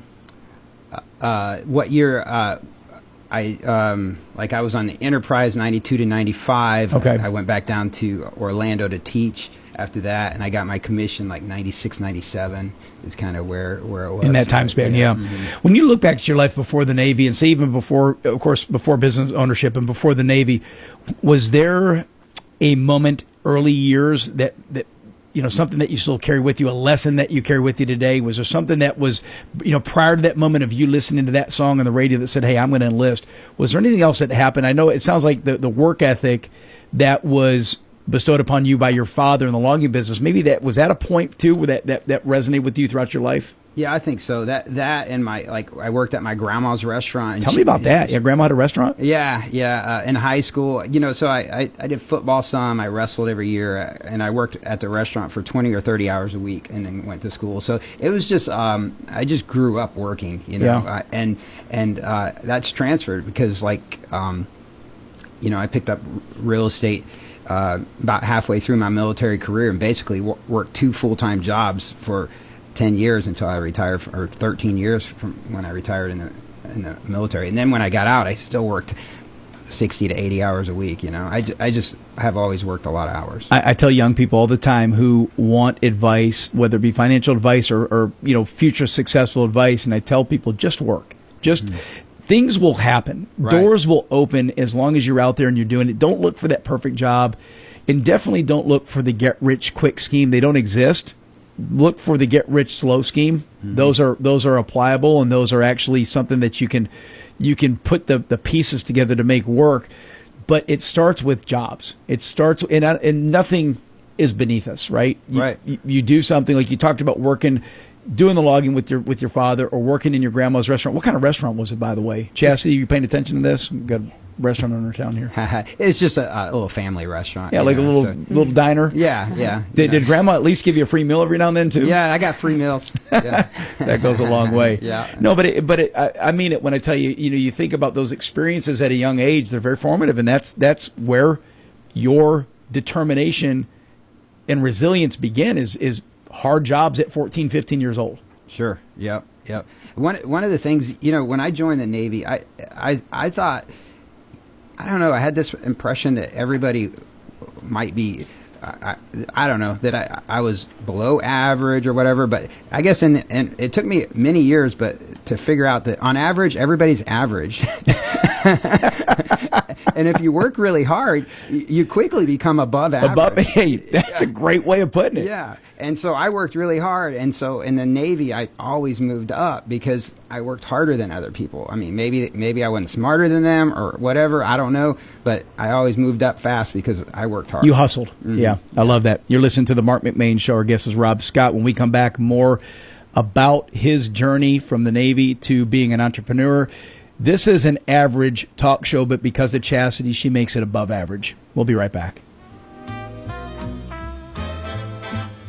Looking for that perfect piece of jewelry designed just for you? At P&A Jewelers, family owned since 1976, we've been helping our customers shine for nearly 50 years. Now proudly run by second-generation brother and sister team, we specialize in custom jewelry design, expert repair work, and fine jewelry for every occasion. Visit P&A Jewelers, where family tradition sparkles. Located in Loganville beside Quick Trip, or online at shoppajewelers.com. Follow us on Facebook to see what's new. Folks, are you tired of the hustle and bustle of the malls? Remember as a kid when you would go to the store with your grandparents and pick out your favorite candy? Come to Patrick's in Covington for an old-fashioned Christmas that will take you back to those times. They have the largest selection of old-time candy in the area. Favorites include orange slices, pralines, coconut macaroons, chocolate-covered peanuts, and peanut clusters. Patrick's also has fresh whole shelled pecans as well as glazed, bourbon, cinnamon, roasted, salted, chocolate-covered, and other flavors. If you want a gift you know your family will love, choose from their fresh fruit basket or a gift basket of home-style preserves, chow-chow, candy, and other goodies. Don't see exactly what you want? Gather up the goodies you'd like from the large selection of candies, preserves, and pecans, and they'll make a custom gift just for you. Whether you want to relive these happy childhood memories or make new ones with your children and grandchildren, go to Patrick's for a Christmas that will take you back in time. Start your own family tradition at Patrick's, located on the Bypass in Covington, 770-786-3220. Your call is very important. Still waiting on your cable company to care? With slow speeds and hidden fees, maybe it's time to pull the plug. Kinetic gives you 100% fiber and gig speeds with 25 times faster uploads than cable. Local service that actually shows up, and clear pricing that isn't there to surprise you. So ditch cable and connect with the right crowd. Get up to $200 when you switch. Visit GoKinetic.com. Kinetic. Internet better. Subject to availability. Terms and conditions apply. Get a great deal on a Kubota tractor. Built to work, built to last, and as dependable as you are. Right now, write it off a lot and write it off your taxes with 0 down, 5.49% APR up to 84 months, plus instant cash discount and 2 years orange protection warranty.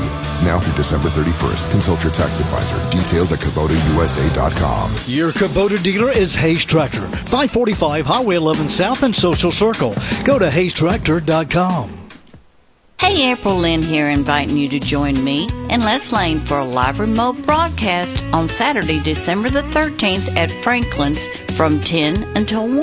We'll be having the Julio Memorial Toy Drive. Put a smile on a little one's face this year. We'll be giving away Real Country t-shirts, tickets to Stone Mountain, gift cards from Campton's, and there'll be some surprise giveaways. We'll be live on location with Real Country, WMOQ. Welcome back, Marc McMain. Our guest is Rob Scott. He's the owner of RAC Properties in Watkinsville. Rob, we're talking about your journey from youth to joining the Navy. If you were to be given advice to a young man or woman considering military service today, what would you tell them based upon your experience? Overall, the military, I mean, it was good to me for sure. I think it's not a bad thing for a lot of people, especially if you're a lower social economic group. It gets you out of your hometown. It gives you a fresh start. You get training, and you just get a fresh start. Think about this. It was the right thing at the right time for you. Absolutely. And you're serving our country, which appreciate your service to our country. But like you said, all of a sudden now you're going to be exposed to things you would have never had exposure to if you stayed where you were. For sure. Yeah. The training I had, the the leadership that I got to experience throughout the Navy, and honestly, a little bit getting away from my old friends and the bad habits that we had established. Yeah. Right. Yeah. No doubt. That's puts you with a new group of peers that keeps you on the straight and narrow. No doubt about that. So tell us, so now you're in the Navy, you're enlisted, you're working. I know you're in the break, we're talking about that you spent time on the Enterprise when it was in port getting repairs or getting uplifted, and then you got into leadership in the Navy. What exposed you to the real estate investing? How did that present itself to you? Yeah, as I alluded to earlier, Cindy and I just didn't have a lot of money growing up, and I was like, man, I just want to figure out how to make some extra money, and we had debt, and because we had 2 kids very young, and I'd become an officer, and I was like just reading books and like how can I make some money on the side, and stuff like that, and everything just kind of kept pointing towards real estate. It wasn't like I was born to be a real estate investor. I just read a lot of books, and then I was like, okay, and then I honed in on real estate, and then I just started reading. I probably read 100 books before. Wow.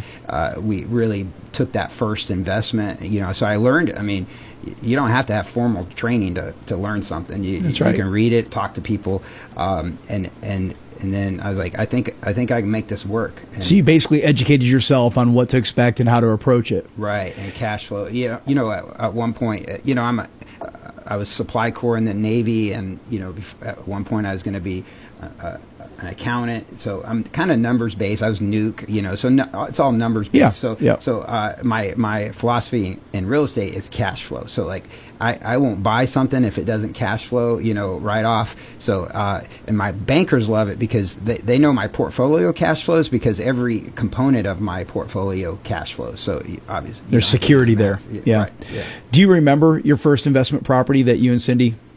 Yeah. It was. Well, our first one was obviously our personal home. Okay. That was San Diego. It's super expensive. Wow. Yeah. I know. Even back then, it was expensive. Yeah. Rob. Funny story. I was a lieutenant, junior grade, almost a lieutenant. It's like 03. So, we're starting to move up, officer, and we get to San Diego, and we've been saving money, and, I'm reading all these books, and we're like, hey, we're going to buy a place. And we start looking, the realtor's showing us, and like day 2 or day 3, Cindy just starts crying, and she's like, we can't live anywhere without bars on the windows. Yeah, that is a very pricey area. So were you at Coronado Base at that time? Was that where you were? No, we were at 32nd Street, just where the ships are. Coronado is kind of more where the special ops are. And stuff Okay, like got that, you. Some aircraft and stuff. But yeah, ships. But we ended up living in Poway, and we actually didn't have bars on our house. So you were able to find something you could afford. We found something. Yep.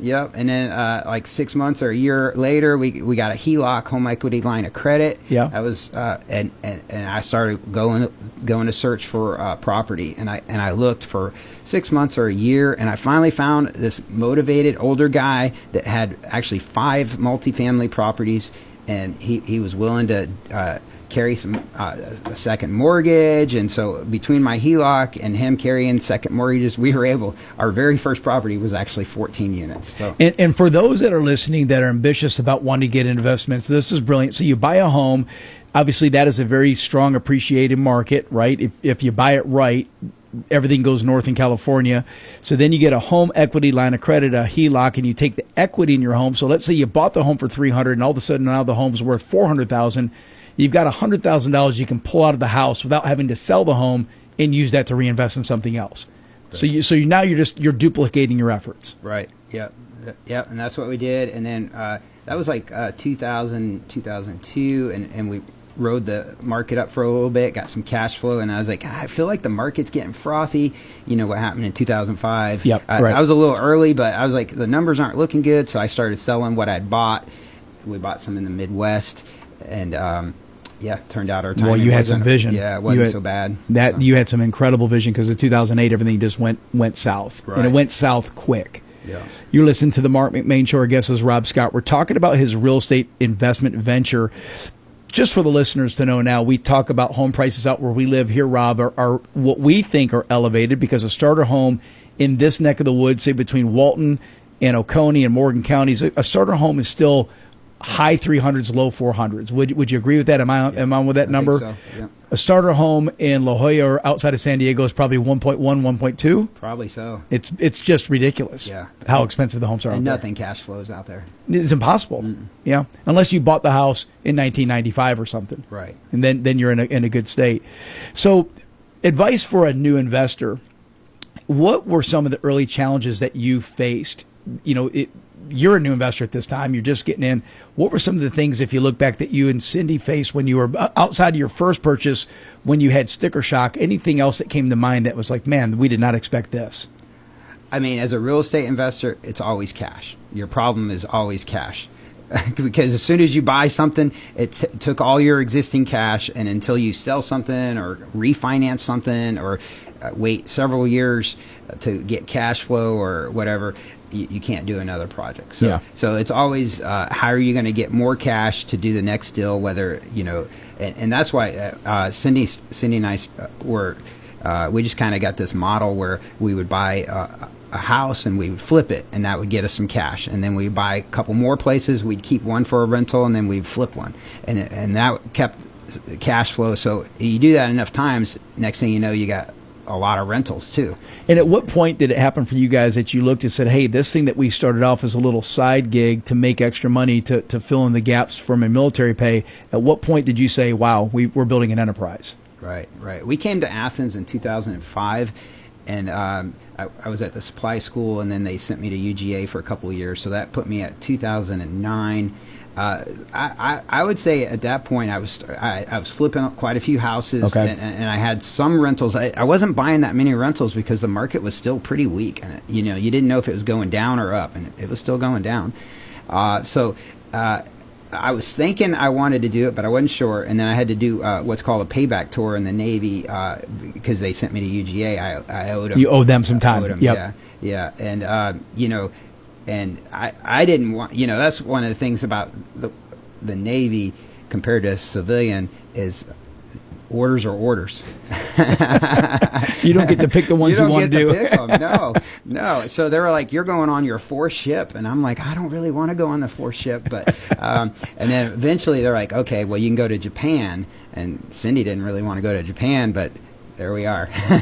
So we made it. We ended up loving it. But orders come in and you tell your commanding officer, "Hey, I like this one and I don't like that one. I like this one." It's like, no, it doesn't work that way. It doesn't matter. It's all, or we got a different problem in our hands. Yeah. You're listening to the Marc McMain Show. When we come back, more with Rob Scott of RAC Properties.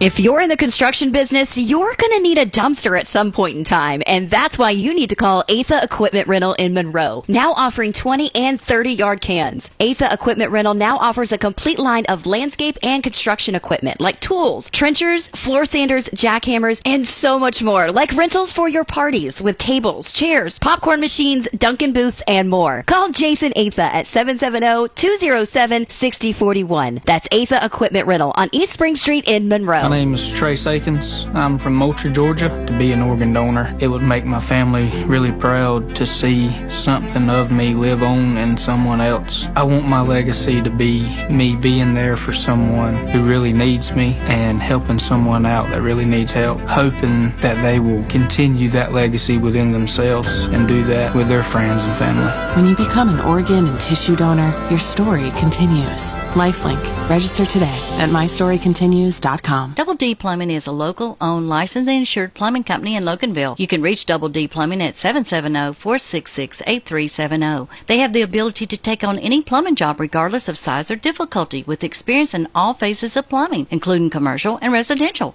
tankless heaters, sewer cameras, and drain cleaning. Call Craig Shepard at 770-466-8370 or visit them on the web at ddplumbinggeorgia.com. You're going to like the way they flow. The holiday season is in full swing at Boss Brothers, and there's one event you don't want to miss. Join us Saturday, December 13th from 9 to noon for Pictures with Farmer Santa. It's a Christmas tradition for so many local families, bringing the kids, bringing the pets, and capturing a moment that just feels like home. Enjoy a sweet treat from our festive candy wagon and browse great gift ideas throughout the store. Celebrate the season with your hometown favorite, Boss Brothers, located at 3084 Highway 78 in Loganville. Are you considering selling your house or land, or perhaps find your dream home? Call Stacy McCullers, your trusted real estate expert. With 12 years of experience and a lifelong connection to Walton County, Stacy is here to help you every step of the way. Whether you're buying or selling, she's available anytime to make your real estate journey smooth and successful. Don't wait. Call today, 678-859-6336. A member of Malcolm & Malcolm Realty Professionals. Stacy McCullers, your realtor for life. Roll-Off Systems of Statham, they're on a roll.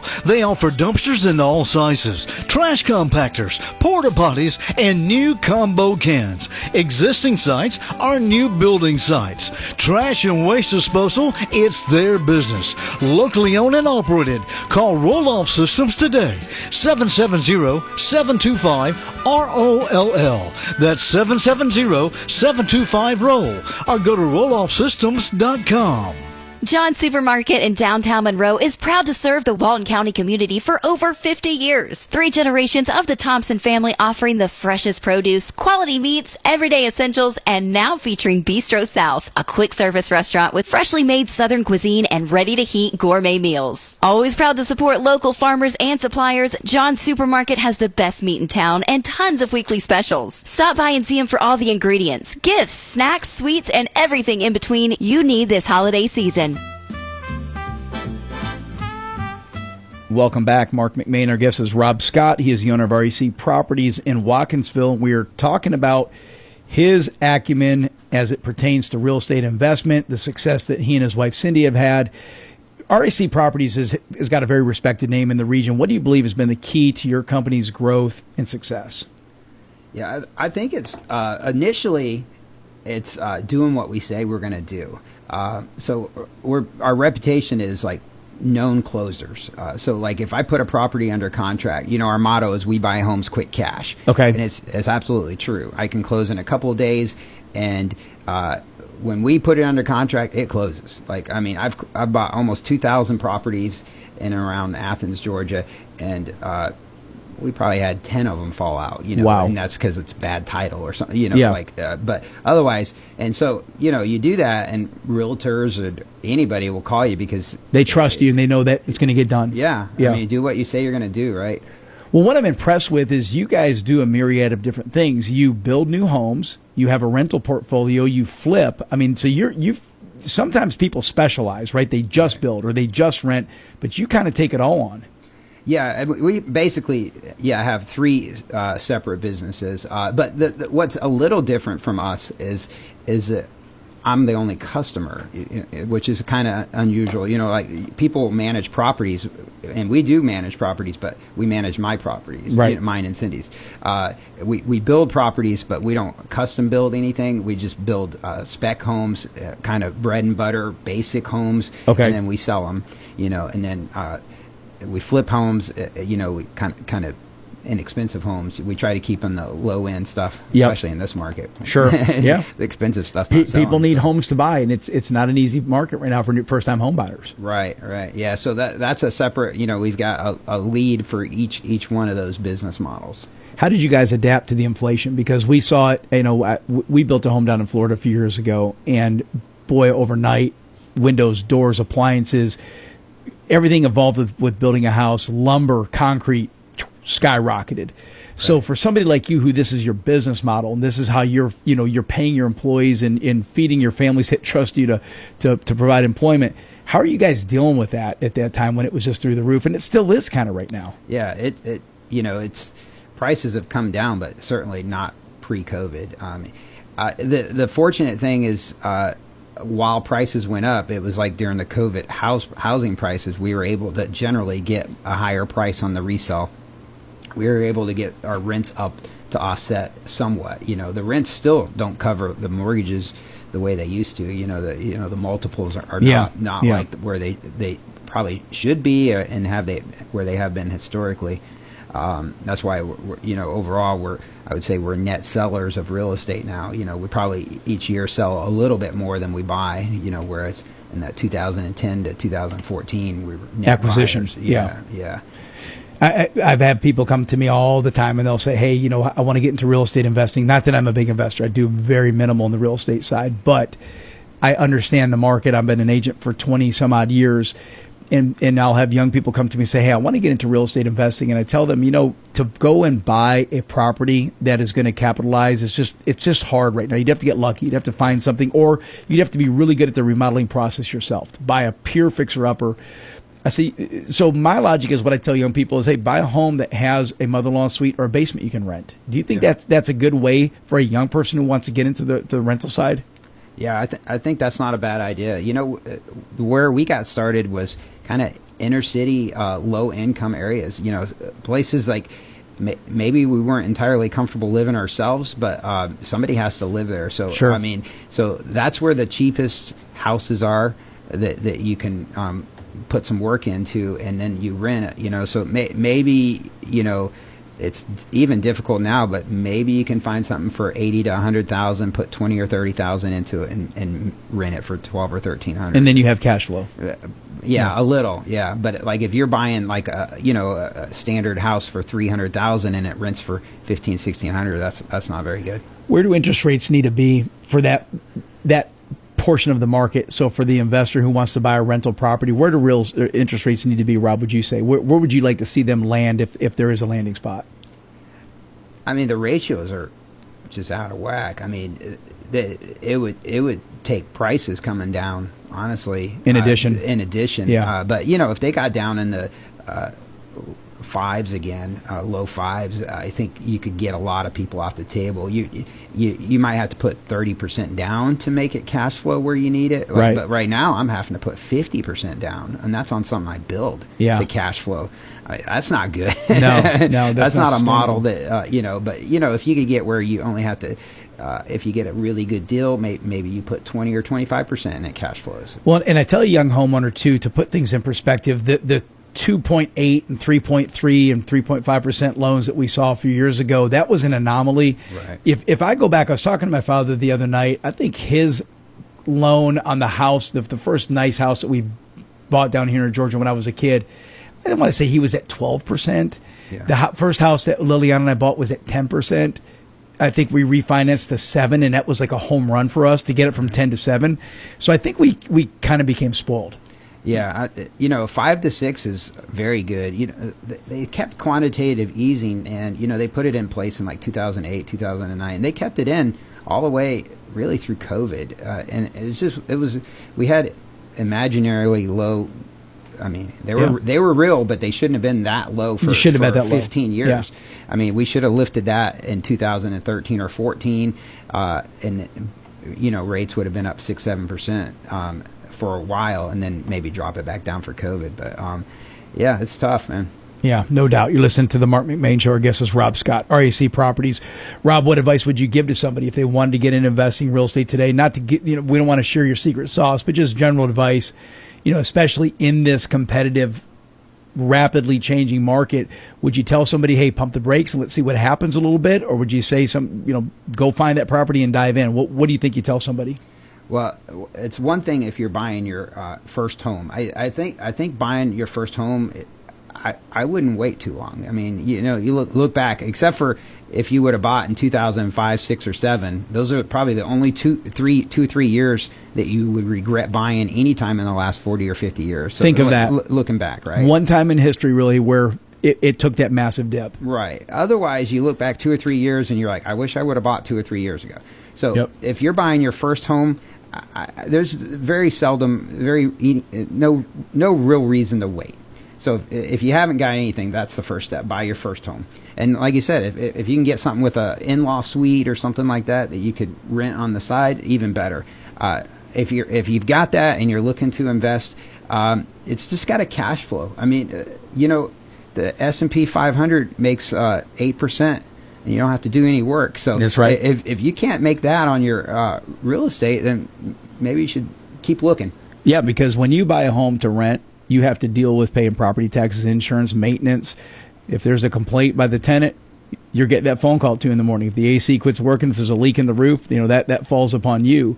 And so you're right. It has to justify your financial investment because there's some other pretty attractive ways to put money down and not have to lift a finger.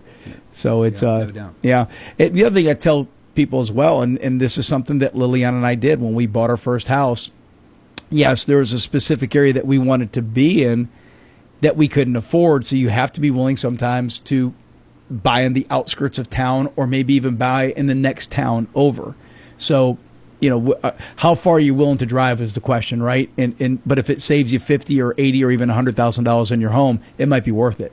Sure. And then quite oftentimes too, wherever you go to find that deal, 5 or 10 years later, everybody's coming there anyway, so the property values go back up. You get some appreciation out Get of some it. equity overnight. Yeah. No doubt. Any other bits that I'm leaving out on RAC Properties that you want to talk about? Is there any other elements to this? I know Cindy Liliana's always involved in my decision-making processes, and sometimes Liliana will come to me and say, hey, I told you not to buy that one. That one didn't pan out. I was like, did Cindy do that to you? Did she kind of give you the rearview mirror? Yeah, I mean, to a certain extent. She's not involved day to day, but I bounce a lot of stuff off her. Yeah. I mean, she's pretty experienced. I mean, she's had to listen to all the drama and stuff and stories for 25 years now. Yeah. So, we bounce a lot of stuff off, and most of the time she's just like, whatever you think, and sometimes she'll be like, that doesn't sound quite right, or this or that. Especially, you're talking about problems with rentals. Lawsuits are a big problem now. So you're dealing with that type of stuff. Where she probably gives me some good advice on how to handle certain things. I appreciate that. That's a whole element I didn't even think about, Rob. Yeah. The legal exposure that's happened over the years, and it makes people like yourself who are out there expose themselves, makes them vulnerable sometimes. Yeah, I hate that. This is, another little story I want to share with you. I want to get your thoughts on this. Last week, or maybe it was early this week, I was sharing a story about a friend of mine from New York City that and I'm actually going to have him on the show to tell this story. He tells it way better than me. His father, immigrant from Italy, works his butt off, saves up, buys a property in New York City, rents it out, passes away. My friend inherits it and gets a defunct tenant, right? Somebody that's just a squatter. Mm-hmm. It took him 2 years to get that squatter out of his house. Now, Georgia identified that issue when we were going through COVID, and they responded pretty quickly. Is Georgia now where it needs to be? So if you're a landlord and you have a tenant who's not paying their bill, is it set up in such a way that you can get them out and get that thing cash flowing? And I say all this because not everybody has 50 or 100 properties. Sometimes these are people who've worked their whole life to buy an investment property, and they count on this in their retirement years. And so if they get a tenant that's not paying their bills, it could be catastrophic to their cash flow. Right. We call those career tenants. There's a certain, and it's very small, 5%, something like that. Okay. They go landlord to landlord, and they're predatory towards the landlords, and I'll buy houses, from older ladies or whatever, and they've got problem tenants in there. And then the part of the deal is I deal with the tenants. And, it's a challenge. And during COVID, I used to have, almost 300 units in Clark County. And during COVID, I got so frustrated with the eviction, I'm down to maybe 40 there. Because people were abusing the system. Right. They wouldn't evict. So it's not Georgia. You asked, is Georgia? It's county by county. Is it county by county? It's really okay. Who's ever in the magistrate court, the judges, some follow the rules and some don't. Wow. The judges honestly don't have to. I mean, they're supposed to, but they don't have to follow the rules. They kind of do whatever they want. So if you're in a real liberal community, you may not get the eviction for a very long time. And how frustrating that is, again, if you are somebody who's saved up a lifetime to buy that retirement or that investment home to help you in your retirement years, and then you get a predatory tenant who knows the system and knows how to push the buttons to not just not pay their rent, but to stay in that home for a prolonged period of time. My buddy Rob, and he is going to be a hoot when we have him on. My buddy Rob talks about it. He actually had to pay for the maintenance and pay to keep the utilities on while there was a squatter in his home not paying rent. You're talking about adding insult to injury. Yeah, but that's New York for you, Rob. Yeah, and there's some tenants that are really good at, but most of our tenants are very good. Yeah, absolutely. No, that's right. That's right. You're listening to the Marc McMain Show. We come back more with Rob, and we're going to lighten it up a little bit and talk about some fun stuff.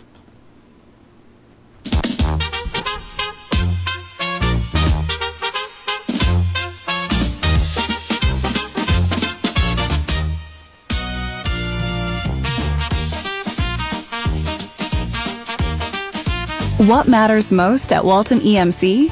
Reliability. With 99.99% reliability, we power lives around the clock.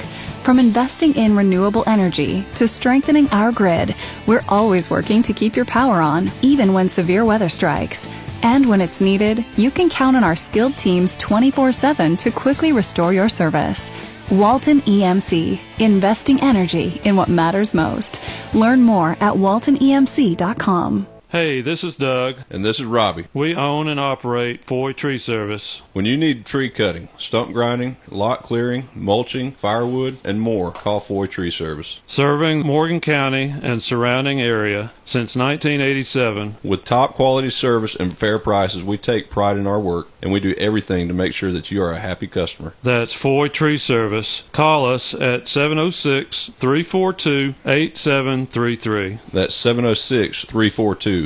Pony Express Liquidators is the place to visit before you make any purchase if you're remodeling or building a new home. They have great deals on just about everything you'll need and up to 50% off the big box stores. Bathroom vanities, bathroom sinks and kitchen sinks, windows, hardware, and still-in-the-box doors and screen doors. Now that's what I was looking for. 2 locations to serve you, 361 Fundenberg Drive in Monticello or Highway 11 in Mansfield. When you walk through the doors of Campton Restaurant, you're not just here for a meal, you're part of a tradition. I'm Josh Parker, 4th generation owner, and for nearly 40 years, families in Walton County and surrounding areas have gathered around our tables to share stories, laughter, and good Southern cooking. From crispy fried chicken to heart-healthy daily specials, there's always a plate waiting with your name on it. We're open Mondays for lunch and Tuesday through Thursday from 11 a.m. to 8:30 p.m. and 11 a.m. to 9 p.m. Fridays and Saturdays. So come on by, make yourself at home, and experience Campton Restaurant, where family tradition meets every meal. Here's Evan Youngblood for Youngblood Tractor in Madison. Did you know Youngblood Tractor is much more than just tractors? Sure, we have the biggest selection of Massey Ferguson tractors around and all the attachments you could ever need.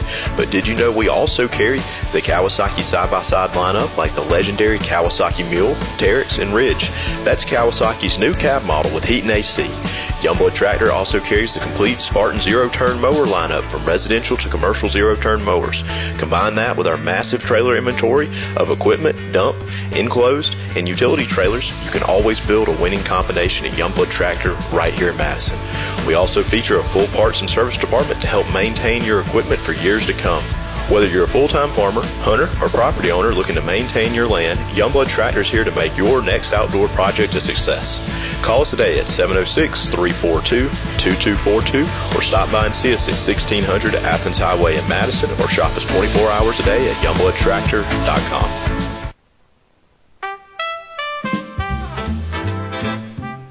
Welcome back, Marc McMain. Our guest is Rob Scott of RAC Properties, and we have covered everything from his time as a youth to the Navy to real estate mogul here in Oconee, Clark, Walton County's the surrounding area.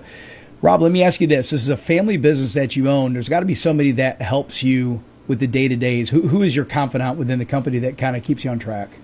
Yeah, Kyle was in the Navy. Kyle's my son. He was in the Navy. He made it 4th generation. He was like, either I was driving him crazy when he first joined the business, and he's like, I got to get out of town, or he was like, I don't want to break the trend, right? Yeah. So he joined about 5 years ago. He came back and he started helping me build houses, and he did a really good job.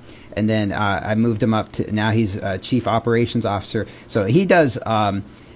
Me and him kind of share the day-to-day. He probably does more day-to-day than I do, and I do more business growth than him. So, but, you know, I talked about the 3 business models, and each one of them work for him. Obviously, me too. But so he does a lot of the day-to-day for me. What a blessing that is, because I've talked about it with friends quite often with my business. You know, I would love if one of my boys at some point want to come back and be a part of it. But what a great thing to have that where you've got somebody that you can trust, right? That's part of your family. Because it's, you know, owning a business is no joke. I tell people who have aspirations to be entrepreneurs, when you own a business, your day doesn't start at 5 p.m. or doesn't end at 5 p.m. Right. Sometimes it goes till 2 in the morning. My wife tells me all the time, quit talking about business, especially when we go to bed.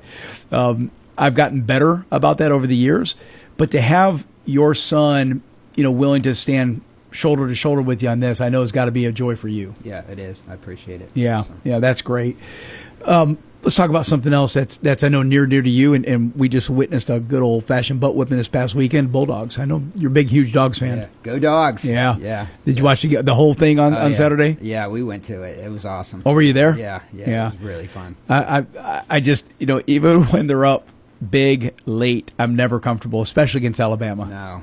No, for sure. Yeah, we loved it, and you know, Alabama comes back all the time. We were nervous, but I mean, it just seemed like we dominated that game. It was so -3 rushing yards. I know, such a good. Gunnar Stockton's doing so good. Our defense is doing good. I don't want to get too optimistic, but man, I'm excited. I think they're peaking at the right time. Yeah, it seems like it. You know, with the butt whooping they just put on Alabama, that's a great way to launch. And of course, they get a week to rest. I hope that doesn't come back to bite them. Really, they got 3 weeks. That's a little bit of our next game. Is it 3 weeks? Yeah, our next game is the 1st. Yeah. So, but you know, hopefully they can rest and repair, recuperate. Yeah. Mm-hmm. But I thought it would be a big enough of a whooping they put on Alabama to knock Alabama out of the playoffs. Yeah, we all kind of wish that, sort of. Yeah. I mean, you know, because Alabama, they haven't been playing that good, but you never know. They might come back and we might see them in the final again. You never know. I mean, you never know. It is tough. So let me ask you this. Are you a hard UGA fan, meaning that if if Georgia Tech, because I also wanted to see Georgia Tech make the playoffs. I thought that'd be kind of fun. Do you hate Tech, or would you have been happy to see Tech make the playoffs? I mean, they can make the playoffs, but I'm not voting for them. Oh, head to head, yeah. No, I got you. No, that would just be kind of cool for Georgia to have both the teams make the playoffs this year. Yeah, we've had Miss Barbara Dooley on the show. We've had Daniel Dooley on. I think Derek Dooley's on tomorrow, right, Chastity? So yes, we've had legendary coach, wife, and sons on the show, or will be on the show, and then we had Lauren Smith on the show about a month and a half ago, and he was a great interview. Legendary sideline reporter Lauren Smith. Any big games, anything that happened this year that jumps out at you that you guys were excited about? I mean, the Texas game was a lot of hype, and then we dominated that. That was really cool. Cindy and I usually do an NIL with one football player a year, and this year our NILs with Cash Jones. Oh yeah, and he got that great play onside kick, and what a play! It was so much fun, and that would really turn that game. What a game that was! It was really fun. They've had some fantastic games this year. Mm-hmm. Outside of football, what are some other hobbies or passions that you guys like to do? What all do you do in your spare time? Not that you have much. I know you're a busy guy, but what do y'all do? I like the outdoors. Go up to the cabin, drive around the UTVs, and shoot the guns and hunt a little. I'm not like crazy with that, but I do like it. Cindy and I do a lot with like various nonprofits. My daughter is she's adult. She's somewhat disabled, and so we kind of grew up with that and all of her friends throughout her life and stuff like that. So we support a lot of like nonprofits that are associated with disabled children and adults and stuff like that. That's so a passion for you guys. Yeah, that's always nice to do. Yeah. What do you think makes our area special, Rob? When I say area, just we have a big footprint that we cover with the station, but when you look at Oconee County, what makes it special as far as whether it's from a resident's perspective or a business owner's perspective? I mean, not just Oconee, like Clark. To me, Clark, it's just a university. Cindy and I love it so much because all the sporting events, there's just stuff to do all the time. And we're close to the airport. We love that. Oconee County's got great schools. Our kids aren't school age anymore, but now our granddaughter is moving on up into that. She's in second grade. We just love. It's just a nice family area. No doubt. What local impacts or improvements do you think that we can make to make things better, whether it be from a legislative standpoint or an ordinance standpoint, to improve the Oconee-Clark County area? I'd say more focused on Clark. Definitely homelessness. It would be nice to see that come down. You visit some of these other small cities similar to our size, and they don't have the same problem that we have. I just feel like we're kind of pulling them in. You want to make life easy for them, but if you make it too easy, you start attracting people that maybe aren't even from your area. I think enabling people is not compassionate. I think there has to be a way to do this that is strategic, that gets systemically to the core of why they want to live on the street and help them to shift gears and change course, because this is not sustainable for long term.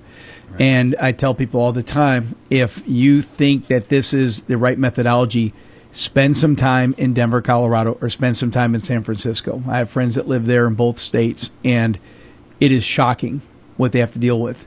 And it's not what we want Athens to turn into. No. And Rob, it's not just Athens; it's the smaller towns too. Right. We have to. Sometimes tough love is the right thing, and I'm not going to sit here and say we can solve this mystery in 5 minutes on a talk show. We can't. But the concept of enabling or creating that like you said, where it's a beacon where people are attracted to it, we have to figure out a way to get to the core of why it's happening that way. Rob, finally, when you think about the future of this area personally in the community, what are your hopes for the next decade? What whether it's for you personally or for the surrounding area? Well, I hope we keep growing and smart growth. We see some good roads coming in the way they're doing 316. Oconee's growing, but not very fast. I don't know. Just put some thought into it and don't grow crazy. Clark County is trying to grow really fast, which it's okay as long as you grow the infrastructure. Like they're not growing the sewer to keep pace with it. It'd just be nice to hopefully commission will be forward looking and not just fighting today's problems. Like I'll pick on Watkinsville or whatever. Or Winder's the same way. They need like roads to go through away from downtown. It takes people too long to get through downtown Watkinsville to downtown Winder. You need these commissions to forward think. It's hard though, because you're dealing with today's problems, but you need to set back and you're like, how are we going to get our town 10, 15 years away? We got to start buying up property and finding a bypass here and there. It's a challenge because everybody wants to be here, right? Everybody likes coming out. It's beautiful. It's awesome. It is. It's a great place. All these counties that we cover are beacon areas where people want to come. They want to live. They want to raise their kids. We have great schools, great law enforcement, great leadership, and people want to be a part of this. So we have to keep that momentum going. Rob, I greatly appreciate you coming in and spending the time with us today. Is there anything that we left out that you wanted to cover, that you wanted to be sure I'm aware of? No, I think you did a good job hitting it. We covered it all, didn't we? Yeah, I really appreciate you having me on the show. Well, I appreciate you taking the time. Very insightful. Loved learning your story. And please tell Miss Cindy that we said hello. Will do. Thank Absolutely. You, sir. We're listening to the Marc McMain Show. We'll be back tomorrow at noon. Chastity, who is our guest tomorrow? Tee us up for us. Absolutely. So tomorrow we have Derek Dooley. We have candidate for United States Senate. Yes. Yep. And Anne-Marie Harden. She's Anne-Marie Harden. He is a commissioner. Yeah, You're confusing Anne-Marie. I'm so sorry. Yeah, that's our commissioner here. That is the wife of our late Commissioner Bo Warren.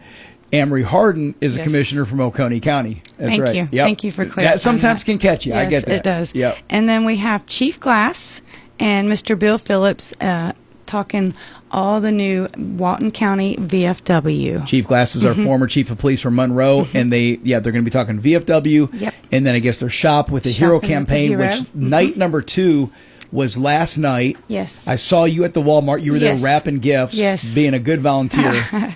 It's so fun. I think that qualifies you as an elf last night, right? Oh, yes, absolutely. How many, any numbers as to how many kids came through to get to Shop with the Hero last night? So at least 125. Wow. Yeah. Wow. So, and you've seen all the heroes there, the children. I mean, it's such a wonderful experience. And when is the next Shop with the Hero event? This will be the final one coming up, right? So the final is next Tuesday, and it'll begin at 5 o'clock. So all the extra hands, volunteers are 100% welcomed. That is fantastic. It was a great venue last night. It was a packed house. They had all the fire trucks. They had the helicopter there last night, which was cool. Yep. Yeah. And then of course, the deputies, the firemen, the first responders are there getting paired up with kids. They go on a shopping spree. I think they get to spend around $200 per kid. Dreams are coming true. Yes. Great stories come of this. So, and kudos to Janice Baldwin and her team for putting that on. Absolutely. Yep.